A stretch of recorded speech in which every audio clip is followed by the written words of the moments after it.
الشیطان الرجیم بسم اللہ الرحمن الرحیم الحمد للہ رب العالمین وصلی اللہ علی محمد وآلہ الطاہرین واللعن دائم علی اعدائہم اجمعین۔ ایک اہم مسئلہ جس کی وجہ سے لاکھوں اور کروڑوں مسلمان قتل ہوئے ہیں، زخمی ہوئے ہیں، عالم اسلام ٹکڑا ٹکڑا ہوا ہے، پسماندہ ہوا ہے، امت میں تفرقہ پیدا ہوا ہے، اس کے سب سے اہم مسئلہ عبادت کی تعریف، عبادت کا معنی ہے۔ وہابی اور تکفیری یہ کہتے ہیں کہ آپ جو کچھ کرتے ہیں سارے مسلمانوں سے کہتے ہیں وہ غیر خدا کی عبادت ہے اور شرک ہے۔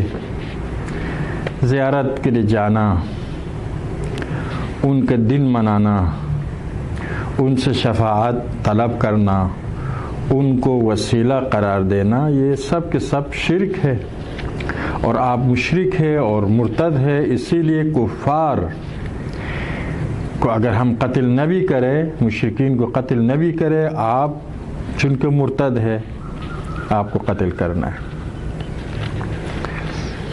تو البتہ انہوں نے اپنے کفر کے فتویٰ تو سارے مسلمان فرقوں پر یہ فتویٰ لگایا، لیکن ایک اہم فتویٰ کی بنیاد یہی ہے کہ عبادت کہ آپ غیر خدا کی عبادت کرتے ہیں۔ اسلام کا کلمہ توحید لا الہ الا اللہ ہے۔ الہ کا معنی یہ کرتے ہیں معبود، یعنی اللہ کے علاوہ کوئی اور معبود نہیں ہے۔ البتہ الہ کا معنی معبود ہو یا نہ ہو کیونکہ اختلاف ہے۔ مثلا قرآن کی کسی اور آیت میں ارشاد ہوتا ہے اذا لذهب كل الہ بما خلق،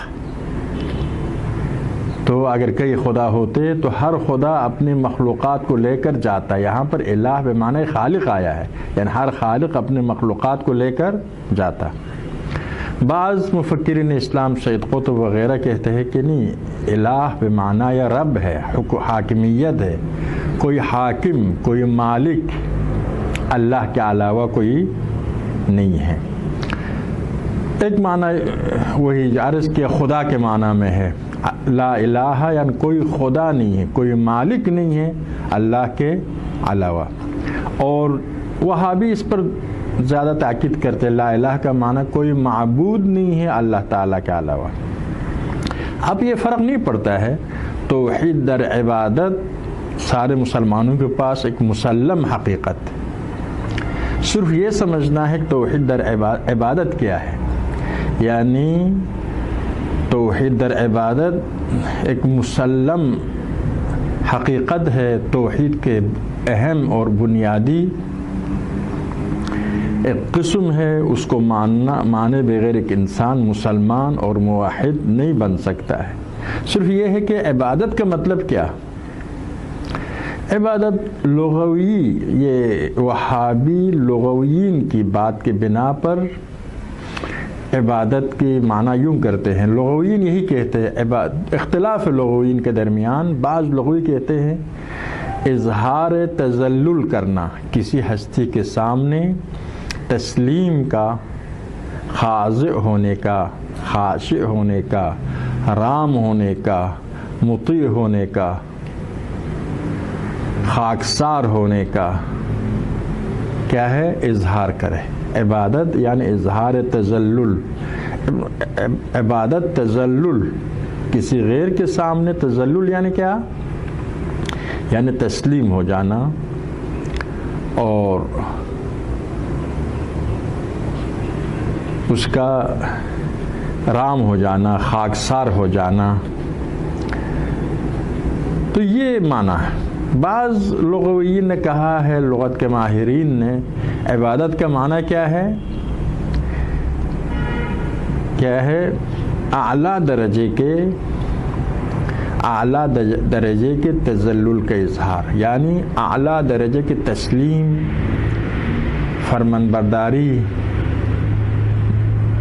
نرمی، فروتنی، کا اظہار کریں، کسی کے سامنے اعلیٰ درجے، مثلا سجدے میں جانا، یہ اعلیٰ درجے کی کیا ہے؟ فروتنی اور تسلیم اور اظہار کوچکی کی علامت، تو یہ عبادت ہے۔ بس عبادت لغت میں کسی کے سامنے فروتنی، خاکساری، تواضع اور خاضع ہونا، تسلیم ہونا یا اعلیٰ درجہ کا تسلیم ہونا۔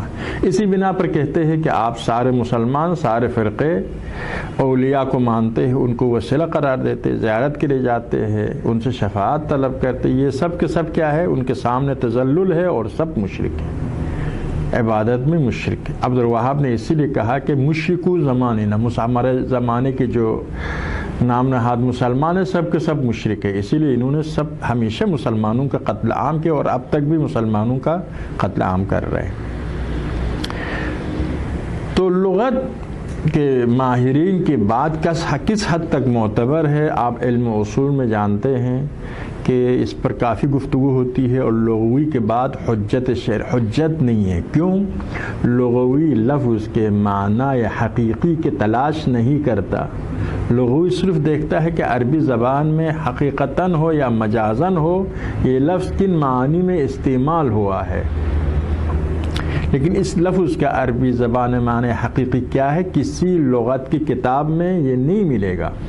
بس لغویین لفظ کے معنی حقیقی نہیں ڈھونڈتے ہیں، لفظ کے استعمالات کو ڈھونڈتے، اسی لیے لغویین کے بعد حجت نہیں ہے۔ فرض کرو حجت بھی ہے، فرض کرو لغویین کے بعد صحیح ہے، عبادت یعنی کسی کے سامنے اظہار تذلل کرنا یا اعلیٰ درجے میں اظہار تذلل کرنا عبادت ہے، یہ مان بھی لے۔ ایک سوال ہے، اظہار تذلل خضوع کے اظہار، خشوع کے اظہار کے سب سے اعلیٰ مثال کیا ہے؟ سجدہ ہے، یعنی انسان جب سجدے میں گرتا ہے اپنے پیشانی کو کسی کے لیے زمین پر رکھتا ہے، یہ آخر درجہ کیا ہے؟ اظہار تذلل ہے، اظہار تواضع ہے، یعنی کسی کے سامنے خاکسار ہونے کے لیے سجدے سے بڑھ کر کوئی اور مثال نہیں مل سکتی۔ بس اگر اظہار تذلل عبادت ہے، سجدہ کرنا عبادت، اگر آخر درجہ اظہار تذلل عبادت ہے تو سجدہ عبادت، بس غیر خدا کے لیے سجدہ کرنا عبادت اور شرک ہے۔ جبکہ آپ دیکھتے کہ فرشتوں کو حکم ہوا حضرت آدم کے لیے سجدہ کرے، اسجدوا لآدم۔ اب کچھ لوگ تاویلیں کرتے پھرتے ہیں، یہاں پر لام یا حضرت آدم قبلہ تھا، حضرت آدم قبلہ تھا، سجدہ خدا کے لیے کیا ہے۔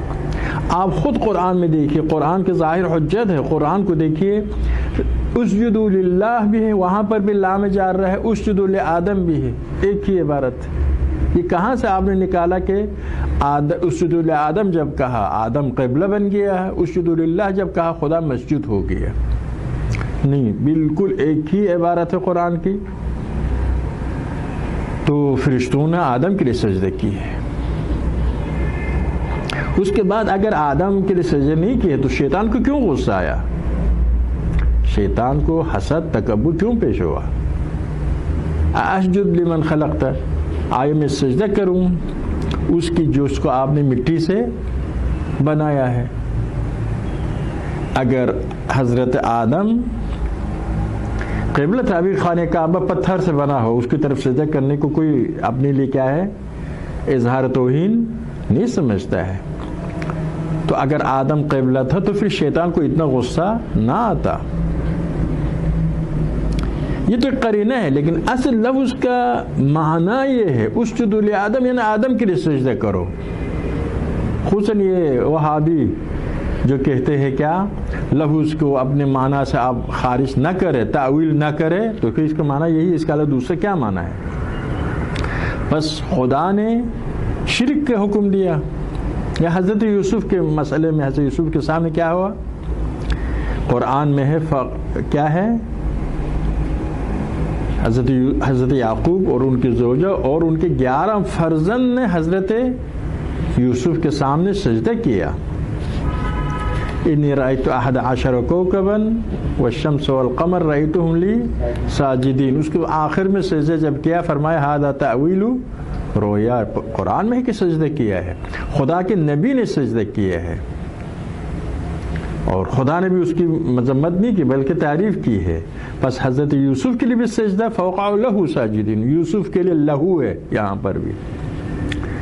پس سجدہ غیر اللہ کے لیے کیا، یہ آخر درجے کے تذلل ہے، اعلیٰ درجے کے تذلل، خضوع، خشوع، نرمی، اظہار فروتنی، اظہار کیا ہے، خاکساری ہے. یعنی اس سے بڑھ کر کسی کے سامنے تواضع کی مثال نہیں مل سکتی، فروتنی کے خاکساری کی مثال نہیں مل سکتی. اگر خاکساری اور فروتنی اور تواضع اور خشوع اور تعظیم کسی کے کرنا عبادت ہو تو اس سے بڑھ کر، اور خدا کے لیے اس سے بڑھ کر کیا کرتے ہیں ہم؟ بس اگر یہ ہو تو یہ عبادت ہے. خود یہ لوگ کہتے ہیں کہ بھائی خدا نے اجازت دے، خدا بھئی اگر ناجائز عمل ہو تو خدا کیسے اجازت دے سکتے؟ قرآن میں فرماتا ہے ان اللہ لا یأمر بالفحشاء اتقولون علی اللہ ما لا تعلمون. خدا کسی غلط، قل ان اللہ لا یأمر بالفحشاء، حبیب آپ ان سے کہہ دیں خدا فحشاء کا حکم نہیں کرے گا. اگر ایک کام غلط ہے، غلط کا حکم خدا نہیں کرے گا. اس کا مطلب یہ ہے کہ سجدہ کرنا عبادت نہیں ہے. اگر سجدہ کرنا عبادت ہوتی تو خدا کیا ہے؟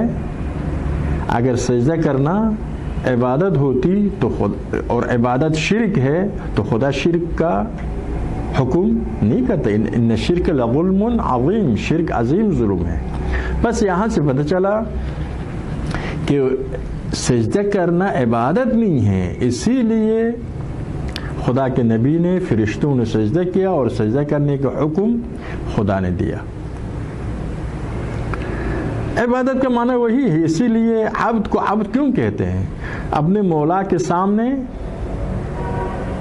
سر تسلیم خم کرتا ہے، اپنے مولا کے سامنے سر تسلیم خم کرتا ہے ایک، اور فرض کرے اس کی اطاعت کرتا ہے، اس کی عزت کرتا ہے، اس کی تعظیم کرتا ہے. اسی بنا پر عبد کو عبد کہتے ہیں.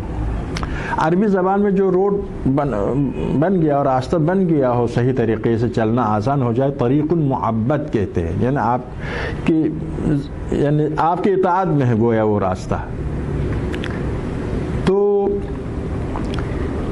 پھر عبادت لغت میں یہ عبادت ہے، لیکن آپ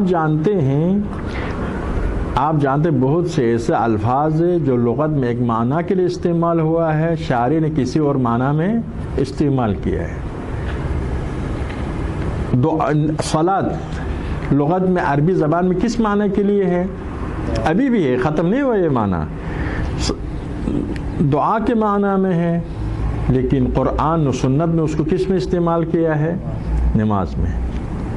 روزہ، صوم لغت میں امساک، اپنے کو روکنے میں ہے، لیکن شریعت میں روزہ باطل کرنے والی چیزوں سے بچنے کو، قصد قربت کے ساتھ بچنا، وہ بھی صبح سے تو اذان فجر سے اذان مغرب تک. لیکن معنی بدل گیا؟ نہیں بدل گیا. زکوٰۃ پاک کرنے کے معنی میں ہے، جبکہ یہاں پر کیا ہے؟ ایک خاص مقدار میں حق اللہ دینے کو زکوٰۃ کہا. حج قصد کرنا، کسی جگہ کا قصد کر کے جانا، یہاں پر مخصوص ہوا ایام خاصہ میں، مخصوص ایام میں خانہ خدا کی زیارت کرنے کے قصد سے جانا. اب بہت سے ایسے الفاظ ہیں، غسل ہے، وضو ہے، بہت سے ایسے الفاظ ہیں جو عربی زبان میں ایک معنی کے لیے وضع ہوا ہے، لیکن شریعت نے اس معنی میں تبدیلی لائی. ان میں سے ایک عبادت کا لفظ. عربی زبان میں کیا ہے؟ عبد، بندے کو اسی لیے عبد کہتے ہیں، غلام کو. ٹھیک ہے. تسلیم در مقابلے خود قرآن میں کیا فرمایا؟ جھکنا، سجدے میں جانے کو بھی عبادت فرمایا، اطاعت کو بھی عبادت فرمایا. الم اعہد الیکم یا بنی آدم ان لا تعبدوا الشیطان انہ لکم عدو مبین وان اعبدون، یعنی شیطان کی عبادت مت کرو. یہاں پر بھی ایک دلیل ہے عبادت کے حوالے سے کہ تو ان تعبد الشیطان، شیطان کے عبادت اطاعت مت کرو، کیونکہ وہ پہلو تسلیم رام ہونا خاکساری کے پہلو اطاعت میں بھی ہے، رکوع میں بھی ہے، سجدے میں بھی ہے یہ پہلو. اسی بنا پر اس میں بھی استعمال کیا ہے قرآن نے. تو یہ عبادت لغت کے معنی میں کیا ہے؟ تذلل، اظہار تذلل کرنا، اظہار خاکساری، فروتنی، خشوع خضوع کسی شخص کے سامنے، کسی شخص کی نسبت میں اس کی تعظیم کرنا، اس کے سامنے اپنے کو چھوٹا قرار دینا. لیکن شریعت میں آپ دیکھ رہے ہیں کہ سجدے کیا ہے؟ حضرت آدم کے سجدے کو حکم دیا، حضرت یوسف کے سجدے کو حکم ہوا. اور یہ عبادت نہیں، عبادت ہو تو شرک ہو جاتا، خدا شرک ہونے کی اجازت نہیں دیتا ہے. بس عبادت بننے کے لیے یہاں سے پتہ چلا عربی لغت میں جو معنی ہے اور شرعی معنی میں فرق ہے، قرآنی معنی میں فرق. لغت میں وہی معنی ہے خاکساری، فروتنی، تسلیم، تم اس کے غلام ہو مثلا. لیکن شریعت میں کیا ہے؟ یہ ہے کہ کسی کے سامنے سر تسلیم خم کرنا، خاضع ہونا، خاشع ہونا، سجدے میں جانا، جو بھی ہو، خاضع ہو، خاشع ہو، فروتنی ہو، خاکساری ہو، تعظیم کرے اس کو خدا سمجھ کر، عقیدے کے ساتھ خدا سمجھ کر، یا خدائی صلاحیتوں کا مالک سمجھ کر. یہ سمجھ کر اگر کسی کے سامنے جھک جائے تو پھر یہ عبادت ہے، شرک ہے. حضرت یعقوب نے یوسف کے سامنے سجدہ کیا، یوسف کو خدا کے کیا ہے؟ نبی سمجھ کر، خدا کے مخلص بندہ سمجھ کر. خدا کے فرشتے حضرت آدم کے سامنے جھک گئے، آدم کو خدا کا کیا ہے؟ مقرب نبی سمجھ کر. تو اس عقیدے کے ساتھ جھکنا عبادت نہیں ہے. ہاں یہ کلیئر کروں کہ اسلام نے سجدے کی اجازت نہیں دی ہے غیر خدا کے لیے، لیکن اگر کسی نے غیر خدا کے لیے سجدہ کیا، اس کو خدا سمجھے بغیر، تو حرام کام ہے. جس طرح سے جھوٹ بولنا، غیبت کرنا، الزام لگانا حرام ہے، اسی طرح سے حرام ہے، لیکن شرک نہیں ہے. شرک اس وقت ہو جائے گا کہ اس کو معبود سمجھ کر عبادت کرے، یا اس کو کیا سمجھ کر؟ خدائی صلاحیتوں کا مالک سمجھ کر عبادت کرے. مشرکین سے یہی کہا کہ آپ لوگ کیوں بتوں کو مانتے تھے؟ کہا ما نعبدہم، ہم بتوں کی عبادت کرتے تھے. اور اسی آیت کے آخر میں کیا کہتے ہیں؟ اذ نسویکم برب العالمین. یہ خود مشرکین قیامت کے دن بتوں سے کہتے ہیں کہ ہم نے بڑی غلطی کی، ہم نے تم کو خدا کا برابر قرار دیا، ہم نے تم کو خدا کا برابر قرار دیا. اذ نسویکم برب العالمین. پس بتوں کی عبادت کی وجہ سے مشرک ہونے کا معنی کیا؟ یہ بتوں کو خدا کے برابر سمجھتے تھے. نہ ما نعبدہم، ہم بتوں کی عبادت نہیں کرتے الا لیقربونا الی اللہ زلفی، صرف اس لیے عبادت کرتے یہ ہمیں خدا کے قریب کریں گے. قریب کرنے میں بھی خدا کی طرف سے اذن نہیں ہے، یہ خود طاقتور ہے. اگر بتوں کو اتنا طاقتور سمجھے کہ خدا کو مجبور کر سکتا ہے تو پھر یہ شرک ہے. ہم پیغمبر اور امام کو شفیع سمجھتے ہیں، خود اسلام نے قبول کیا ہے، لیکن یہ اس لیے میں خدا نے ان سے کہا کہ آپ شفاعت کریں. خدا نے ان سے کہا ہے آپ شفاعت کریں. اگر یہ ہم سمجھے خدا نہیں چاہتا ہے شفاعت کو، لیکن امام پیغمبر کے سامنے مجبور ہو جاتا، پھر یہ شرک ہو جائے گا. تو یہ ایک نقطہ ہے عبادت کے حوالے سے کہ عرض کیا کہ عبادت بننے کے لیے پس عربی زبان لغت اور شریعت میں عبادت کے معنی میں فرق ہے. جس طرح سے صلاۃ صوم کے الفاظ میں فرق ہے، لغت میں صرف خاکساری، تواضع، خشوع، فروتنی کو عبادت کہتے ہیں، جبکہ شریعت میں قرآن آپ کے سامنے، حضرت یوسف و حضرت آدم کی داستان آپ کے سامنے ہے کہ صرف سجدے کو بھی عبادت نہیں کہا ہے، خدا نے سجدہ کرنے کا حکم دیا ہے. عبادت کا اگر حکم دیا ہوتا تو مشرک ہو جاتا ہے. تو سجدے کا حکم دینے کا بعض اوقات یہ وہابی کہتے ہیں یہ خدا کا حکم تھا. بھئی اگر یہ سجدہ کرنا عبادت ہے تو شرک ہے. شرک کا حکم خدا کیسے دے سکتا ہے؟ ابھی آیت آپ کی خدمت تلاوت کی کیا ان اللہ لا یامر بالفحشاء، خدا گناہ کے حکم نہیں دیتا ہے. یہ ایک نقطہ. بس ابھی اگر ہم یہ سمجھ کر فرض کی توسل کرتے ہیں، اگر یہ سمجھ کر کہ بھئی خدا کے پاس مقرب بندے ہیں، پیغمبر و آل پیغمبر خدا کے پاس مقرب بندے ہیں، خدا نے ان کو شفاعت کرنے کا حق دیا ہے، ان کو وسیلہ قرار دیا، فابتغوا الیہ الوسیلہ، ان کے احترام کا حکم دیا ہے، وعزروہ،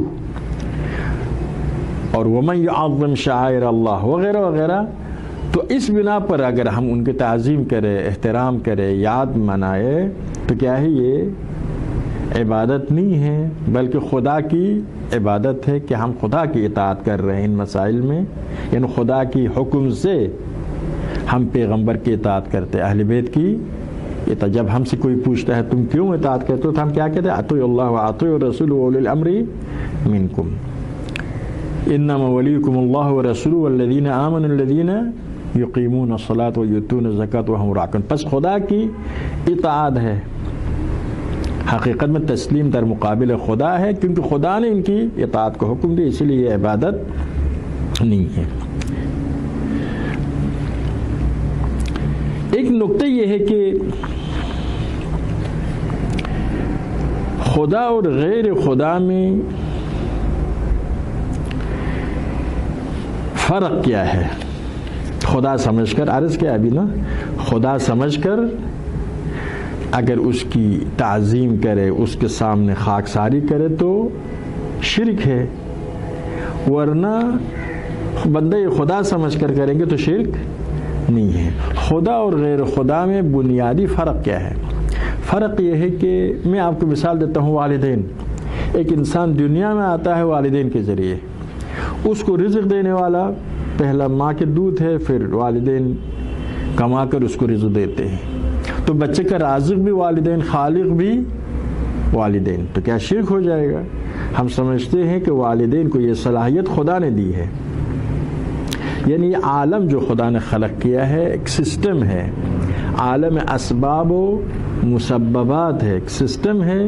اس سسٹم کو بنانے والا خدا ہے. یہ پورے سسٹم خدا کے ہاتھ میں ہے. اب خدا فرض کرے زمین اور سورج وغیرہ بنایا ہے، زمین سورج کے اطراف میں گھومتی ہے، سورج جب دھوپ جب زمین پر پڑتی ہے تو کیا ہے؟ پانی سے بھاپ اٹھتا ہے. یہ بھاپ اوپر جانے کے بعد ہوا کے ذریعے بادلوں کی شکل اختیار کرتا ہے، پھر ہوا کے ذریعے پہاڑوں کی طرف پہنچتا ہے. پہاڑوں کے نزدیک کیا ہے؟ ٹھنڈ ہونے کی وجہ سے بارش اور برف میں تبدیل ہو جاتا ہے. پھر پہاڑوں سے نہروں کی شکل میں، دریاؤں کی شکل میں دریائے سندھ بن جاتا ہے اور ہم تک پہنچتا ہے. کیونکہ ایک سسٹم ہے نا. پھر یہ پانی کہاں تک؟ کسان تک پہنچتا ہے. وہاں پر زمین ہے، کسان ہے، کسان کے دل میں اپنی ذات سے محبت خدا نے رکھی، اسی لیے اپنے آپ کو بچانے کے لیے زمین کاشت کرتا ہے. زمین کاشت کر کے اپنی ضرورت کے علاوہ کو فروخت کرتا ہے تاکہ ہم تک پہنچ. دیکھیے ہم جو ایک روٹی کھاتے ہیں کتنے ذرائع سے گزرا ہے. عالم سب کے سب ذرائع ہے. فابتغوا الیہ الوسیلہ. اسی طرح ذرائع دو قسم، ایک معنوی ذرائع وہ کیا ہے؟ پیغمبر و آل پیغمبر وغیرہ فرشتگان وغیرہ ہے. ایک مادی ذرائع، یہی سورج مادی ذریعہ ہے. اگر سورج نہ ہوتی تو زمین میں کوئی زندہ نہیں رہ سکتا تھا. یہ زمین، یہ مٹی، یہ سب مادی ذریعہ ہے.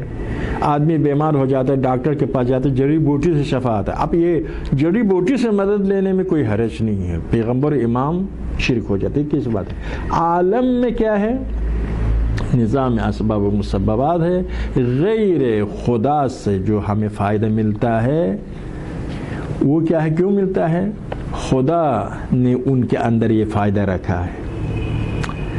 ٹھیک ہے، وہ محتاج خدا ہے. خدا کسی کی طرف محتاج نہیں ہے، ورنہ اس عالم کے تمام کام ڈائریکٹ خدا نہیں کرتا ہے، بلکہ خدا ان اسباب و وسائل کے ذریعے کرتا ہے۔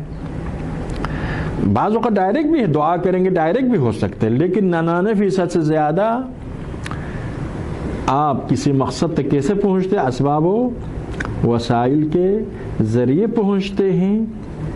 بس اسباب و وسائل سے کام لینا شرک نہیں ہے۔ خدا اور غیر خدا میں یہی بنیاد، خدا کے غیر کی طرف محتاج نہیں ہے، غیر خدا کی طرف محتاج۔ بس اگر آپ عبادت کریں گے، اطاعت کریں گے غیر کو مستقل از خدا سمجھ کر، یہ شرک، بلکہ ایک جراثیم جو بیماری کے باعث بنتا ہے، اگر آپ سمجھتے ہیں یہ جراثیم خود نقصان دہ ہے، یہ شرک ہے۔ جراثیم خود نقصان دہ ہے اگر سمجھیں گے شرک ہے۔ اگر سمجھیں گے کہ جراثیم کو بھی یہ صلاحیت خدا نے کسی حکمت کے تحت دی ہے تو پھر شرک نہیں ہے۔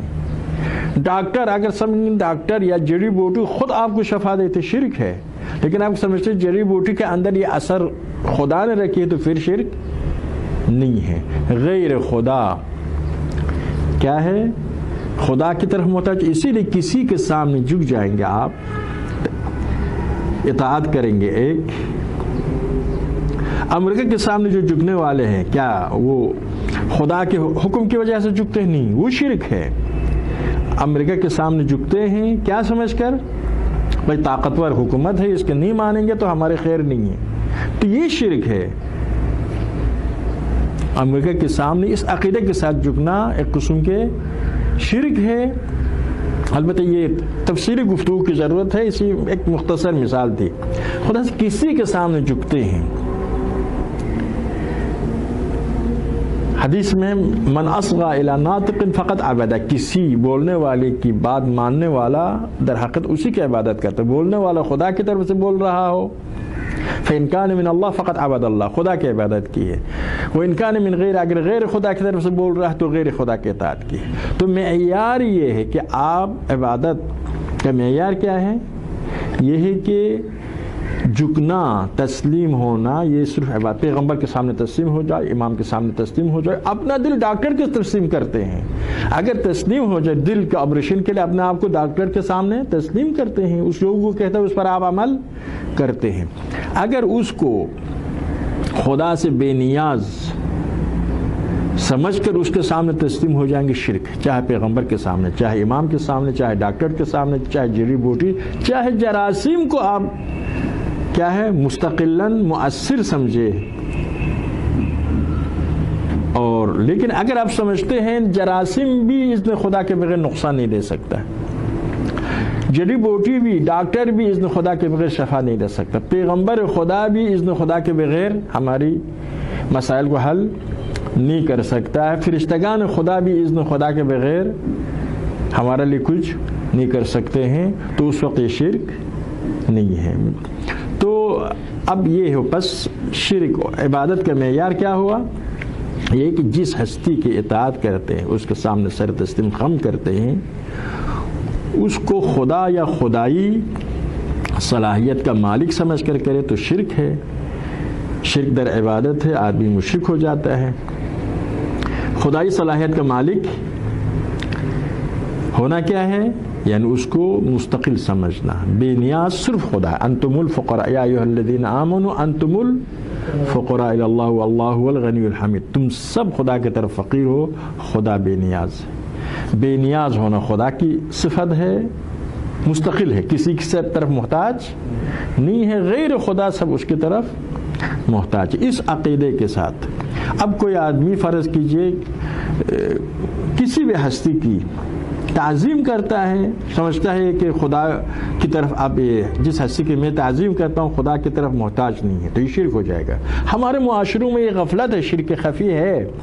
مثلا ہم بہت سے کام کرتے ہیں، اصل توجہ نہیں ہوتا ہے کہ کیا ہے، خدا کے بغیر یہ مجھے فائدہ لا املک نفعا ولا ضرا، قرآن میں کہتا ہے نا کوئی ضرر کوئی فائدہ نہیں پہنچا سکتا۔ یہ زہر بھی اگر ضرر پہنچاتا ہے بے اذن خدا ہے، یہ کھانا بھی اگر فائدہ پہنچاتا ہے بے اذن خدا ہے، لیکن ہم غافل ہوتے ہیں، ڈائریکٹ سمجھتے ہیں میری مشکل کا حل، بھوک کی مشکل کا حل کھانا سے ہوتا ہے۔ ٹائم آگے بس کرو. صلی اللہ علیہ محمد وآل محمد.